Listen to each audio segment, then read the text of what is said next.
Michael Bowe. I'm an aspiring musician, but I also came out with a product in 2014 that I called My Toy. It was like a big jungle gym blow up type thing for kids. It was very high durability, very highly durable, the highest quality, and the safest. I made it out of that really high quality material that you see on the big ones that they rent out to parties. I made it out of that so that it wouldn't pop. There was a competitor product that came out as well that was a lot less quality that popped when heavy people got on it, especially even heavy kids. It popped. You know,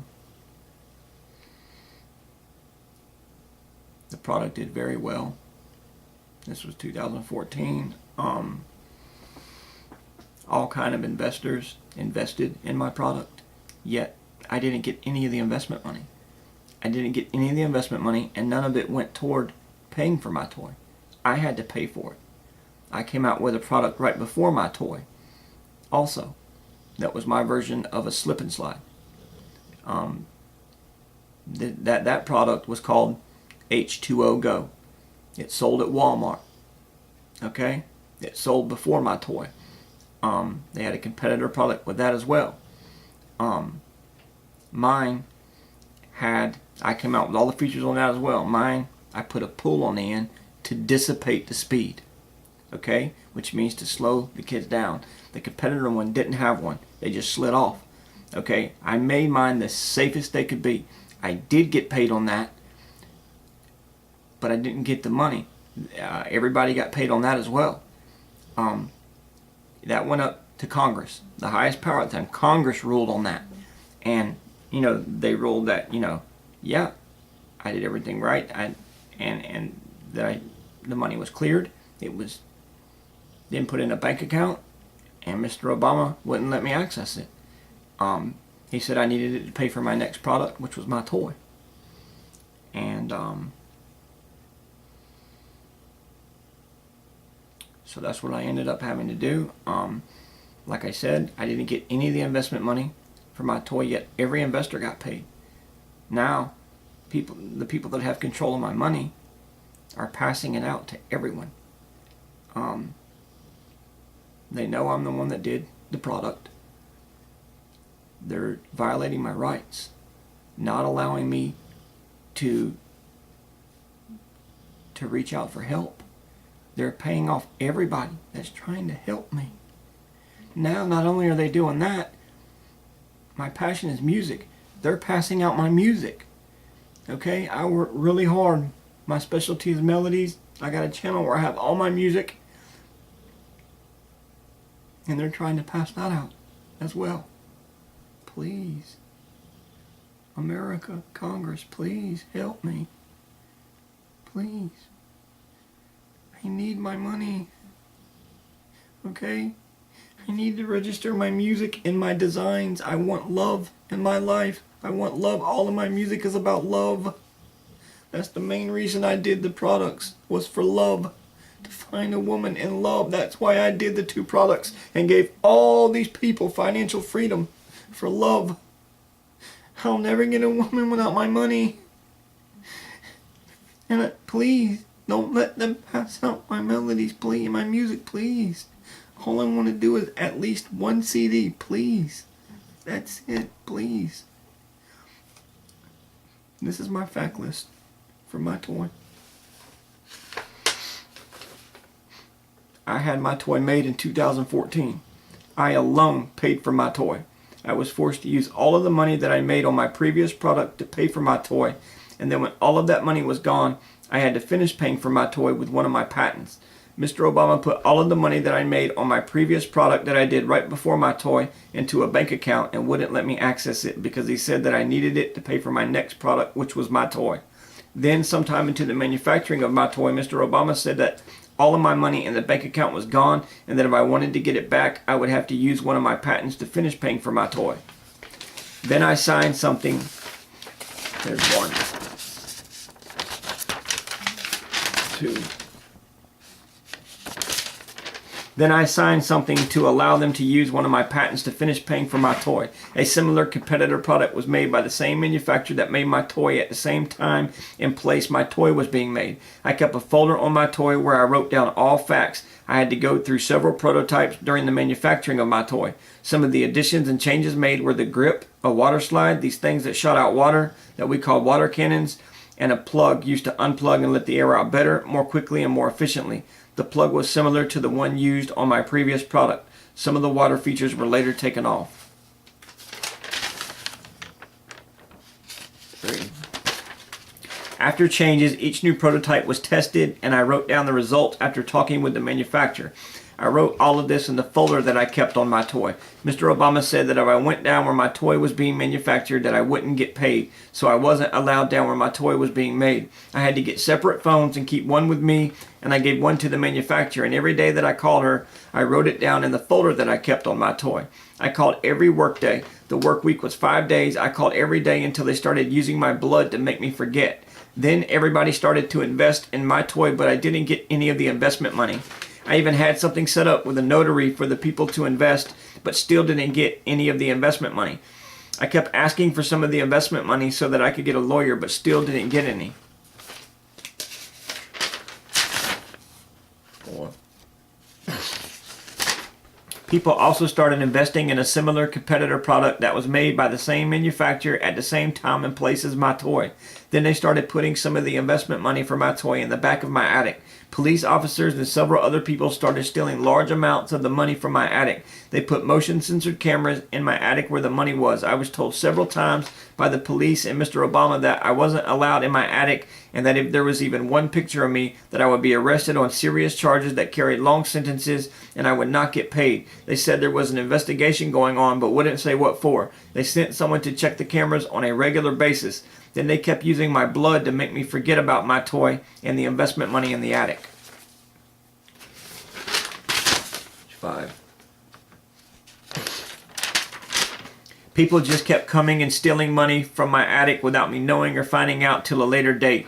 Some of the people who stole money out of my attic were the bald guy James, who used to stay with my Aunt Mary, several police officers, 2 brothers, my second cousin Kelsey, my neighbors, Mark Jr., Mark Sr., Barbara and her sister Marge, a younger girl named Rain, this guy Chuck, several of the people who tortured me, the dentist at the end of Argyle, the woman who manufactured my toy, this Indian woman who later got with my cousin, this guy Blaine I know, a manager named Chris, and several other employees from the McDonald's by my house, Calvin, Drake, this older guy Henry, a younger guy named Brian, a blonde girl from the clinic on Emerson, and several other people. 6. I kept calling the police about the stolen money and about the things they were doing to me, but they came and said, "What do you want us to do about it?" and that they had other things to do. In the middle of the manufacturing of my toy, a large group of people wearing doctor masks forced their way into my house when my family was all out of town, and they all brandished knives. They repeatedly hooked me up to a blood machine and completely drained my body of all of its blood and tortured me while they continuously kept asking me things about my toy. They, the intruders, came back several times, and some of the later times they started shooting me and my dog with darts from a dart gun. Several darts were found in my dog and even in me a few of the times after the intruders were gone.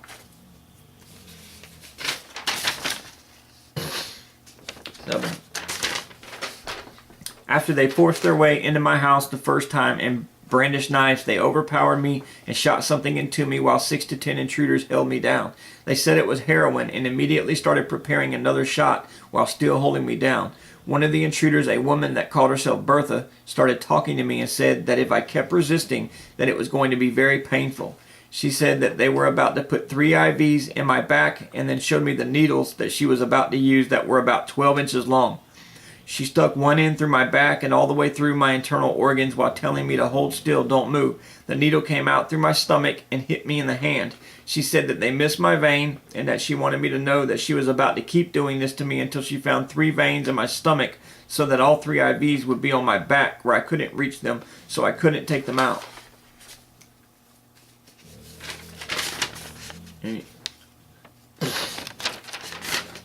Before I lost consciousness, they kept asking me where the folders and phones were for my toy, as well as where anything else related to my toy was in the house. After I wouldn't tell them, they started going through everything from room to room right before I lost consciousness. There were people on the phone with the intruders that were asking them questions to ask me about my toy and also telling them things to do to me. One person on the phone with them told them that they wanted them to put something on the end of the needles to make the holes in my internal organs bigger. The person on the other end kept saying something about Swiss cheese. I later found out that the person on the other end was the manufacturer of my toy. She, the manufacturer, also kept asking one of the intruders on the phone about a blood machine that she ordered off the internet to take my blood. The intruder she was talking to was this older woman from the clinic on Emerson that called herself Drake's grandmother.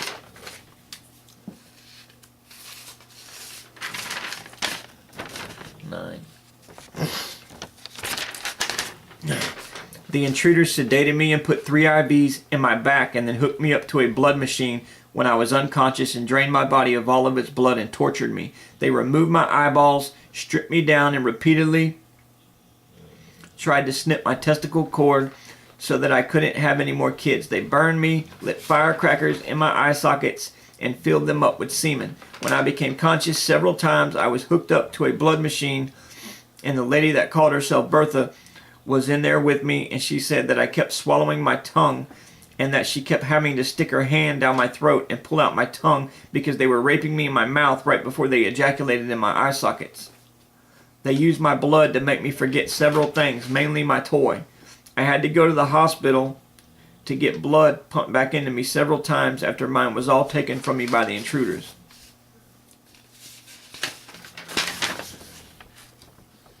10. One of the times I was there, the Queen showed up at the hospital and went into the room I was in. I was in pain, and I asked her if she could take the IV out of my back because they left an IV in. She pulled it out and commented on how long the needle was, as well as how big the thing they added on the end of it to make the holes bigger in my internal organs was. Somewhere around this time, I made the Queen my only partner. She was supposed to provide me legal counsel, but didn't. She was also supposed to help me remember when they made me forget my toy with my blood, but she later said she was sorry she didn't, but that she forgot too. On the way to the hospital, several times I took ambulance rides, and the times that I remembered, I told the ambulance people everything that was happening to me. I was very scared, and I remember telling them, please don't leave me. Please stay with me. Then my toy went to market and made a lot of money. One of the first places it sold was Academy Sports. 11. There was also an issue with the boxes my toy came in. They tried to say that my toy was the competitor product, and they tried to swap products, so I had to prove which one was mine by choosing the right box or boxes. I picked the right ones every time, which were the heavy ones. My toy was made with a heavy-duty material, which made it very heavy, and it took 3 boxes to fit my toy in. They later squeezed my toy into 2 boxes. I also had to buy out the heavy-duty material as well.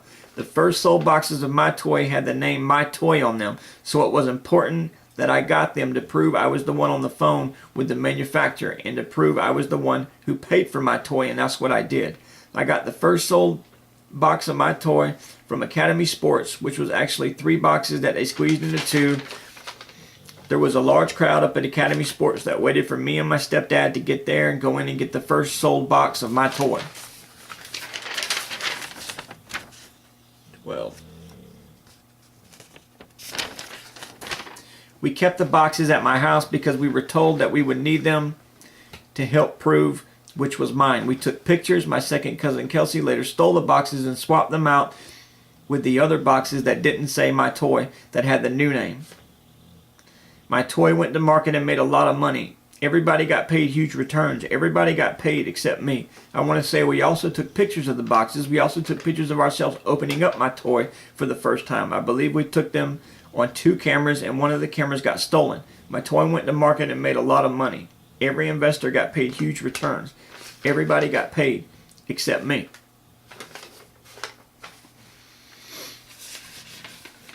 This is the update on the boxes. Updated fact list. I'm going to stop this as part 1. Part 2, let's start off right there on the fact list.